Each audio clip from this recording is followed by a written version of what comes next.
Welcome back everyone to Three Acorn Bourbon. We have another Buffalo Trace bite-sized bourbon review for you today. We're jumping on the hype train. Weller Antique 107.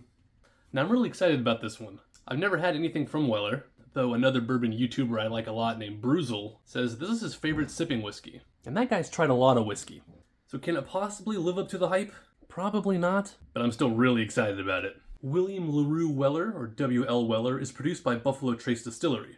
They're the oldest continuously operating distillery in the United States. Founded in 1773, Buffalo Trace became a National Historic Landmark in 2013. William LaRue Weller was a descendant of German immigrants into the United States. They settled in Kentucky in the 1790s and began distilling whiskey on their land. William LaRue Weller was born in 1825 and continued the family legacy by getting into the whiskey business in 1849. Somebody just woke up and had a full feeding. Mwah. William LaRue Weller began his whiskey career as a wholesale distributor and distiller, and his business flourished.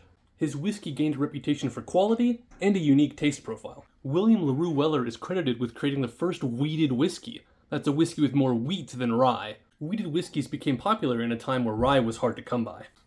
Now, Weller whiskeys are wheated products, meaning they should have a smoother and sweeter taste profile compared to more rye-heavy whiskeys.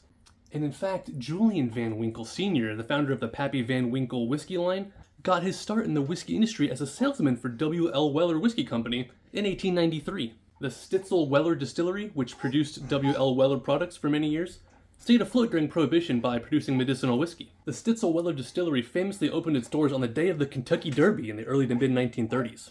They built the distillery just outside the city limits of Louisville in order to minimize the tax implications. Stitzel Weller Distillery saw distilling whiskey as an art, not a science. They even famously had a sign saying "No chemists allowed" that hung outside the primary distillery. Seems like knowledge in chemistry would help you, but what do I know? And these Weller bourbons have really increased in popularity over the last few years. A lot of these are really hard to find. I had to wake up around 1:45 in the morning, twice, in order to get my bottle.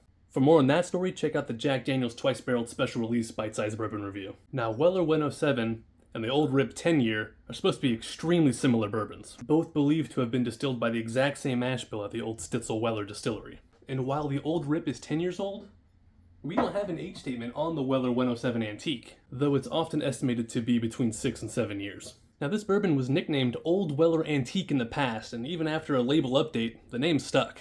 And you'll still see this bourbon referred to as OWA. The mash bill for a Weller 107 Antique is believed to be 70% corn, 16% wheat, 14% American malted barley.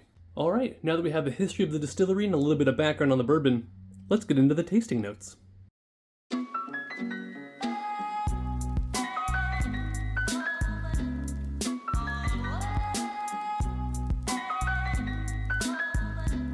Well, now that we've got it poured, let's start with the smell.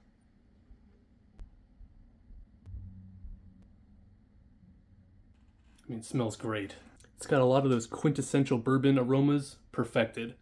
Big vanilla, big caramel aromas, a lot of really delicious smelling fruits. I get apple and cherry, and then some nice floral scents too. Something I don't get in a lot of bourbons. It's got a little bit of oak, some sweet honey, cocoa, cinnamon. It's kind of got an apple pie thing going on. Like baked apple slices, seasoned and spiced. A little bit of maple syrup, but it's like a deep vanilla. It's almost like a cake frosting. I know some people view this bourbon as smelling kind of nutty, but I'm not getting the peanuts and the almonds. I'm not getting a whole lot of that. All right, it's been long enough. We gotta taste it.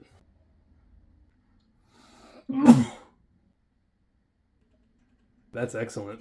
The sweetness from the nose carries over. It is those uniquely bourbon flavors perfected. It is vanilla, it is caramel, it's oak, cinnamon, nutmeg, and that wheated mash bill gives it its full mouthfeel. Doesn't really drink like it's 107 proof. You still get the apples and the cherries, but it's just vanilla and caramel rides strong throughout the entire palate. Think of like going to a carnival and getting like a caramel apple slathered on with vanilla cake icing with like a cherry drizzle on top.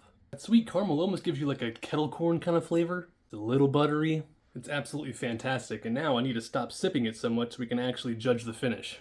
The finish is medium length. Caramel and vanilla and fruit sweetnesses subside into wood spices. Now that I've stopped sipping it, some of that nutty flavor does come out in the finish.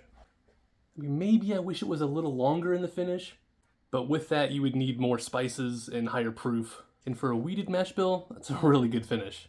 And you can't have it both ways. Well, alright guys, I'm pleasantly surprised. I came into this with sky-high expectations, meaning I was actually expecting to get disappointed, right? But this is a really fantastic whiskey. I mean, it doesn't cure cancer or make your breakfast like some of those taters would have you believe. But if you can get this at MSRP, I'd buy it all day long. My baby just started snoring. Is she asleep? I think she's asleep. We got to venture into the Weller bourbons, and they did not disappoint. This really shows what a wheated bourbon can become. This Weller 107 Antique has perfected quintessential bourbon, but that isn't all that bourbon can be. If you like a lot of rye spice, high proof points, and interesting flavors, that one might not be for you. Well, alright everyone, that's it for today. So just remember folks, whiskey is meant for sharing. Open your bottles, make some memories, and I'll catch you in the next one.